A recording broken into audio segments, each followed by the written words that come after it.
Hi hello నమస్తే welcome back to Saubhagya vlogs. Welcome back to one more mini vlog అండి. ఇవాళ హనుమాన్ జయంతి కదండి. Early మార్నింగే యాజ్ యూజువల్గా ఇంట్లో అయితే పూజ చేసుకున్నాను. తులసి కొమ్మలు ఎక్కువగా వచ్చాయని చెప్పేసి స్వామివారికి తులసి మాతో పెట్టుకున్నానండి. పటాలకి ఎంతో అందంగా ఉన్నాయి కదా.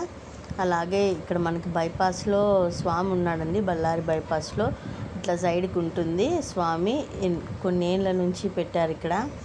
మేము ప్రతి ఇయర్ ఈ విధంగా ఇక్కడికి వచ్చి పూలమాల సమర్పించి టెంకాయ అయితే కొట్టేసుకొని వెళ్ళిపోతూ ఉంటాము.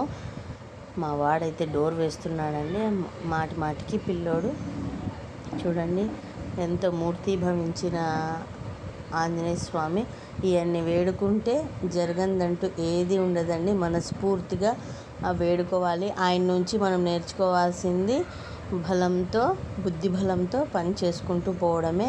ఈ విధంగా టెంకాయ అయితే కొట్టుకున్నాము. అటు సైడు ఇంకొక గుడి ఉందండి లోపలికి. ఇక్కడ శివుడు, విఘ్నేశ్వరుడు అందరూ ఉన్నారు.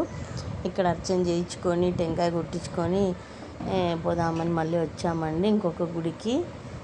ఇక్కడ టెంకాయ అయితే తీసుకుంటున్న గుడి లోపలే అమ్ముతున్నారు టెంకాయ అయితే. ఈరోజు ఆంజనేయ స్వామికి స్పెషల్ కదండి. ఎంత వేడుకున్నా కూడా తక్కువేనండి. ఆయన బుద్ధిబలంతో, శక్తితో ఎలాగైతే ప్రవర్తిస్తాడో మనం కూడా ఆ విధంగా నేర్చుకోవాలి ఆయన నుంచి. మనం ఆంజనేయ స్వామి నుంచి నమ్ముకున్న వాళ్ళకి ఎప్పుడు ఒమ్ము కానివ్వడు, నెరవేరుస్తూ ఉంటాడు. అనుకున్నవన్నీ నెరవేరుస్తాడని నమ్ముకొని తిరగాలంతే. నా విషయంలో ఆయన ఎప్పుడూ మంచి చేస్తాడు. నేను ఇంటికి వచ్చిన తర్వాత పప్పు అన్నం అయితే చేశానండి. గుడికి పోయి వచ్చిన తర్వాత ఇంకా లంచ్కి అయితే అదే మీతో ఇక్కడ షేర్ చేసుకుంటున్నాను. చింతాకు పప్పు అయితే చేశానండి. టేస్టీ సూపర్ ఉందండి. ఇంతకుముందు వ్లాగ్లో కూడా నేను పెట్టాను. ఇది పప్పు నేను మా సైడ్ బాగా ఇష్టంగా చేసుకుంటారండి. ఈ కాలంలో మటుకే దొరుకుతుంది, మనకి సమ్మర్లో మాత్రమే దొరుకుతుంది.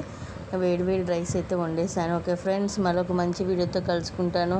Take care, bye, thanks for watching.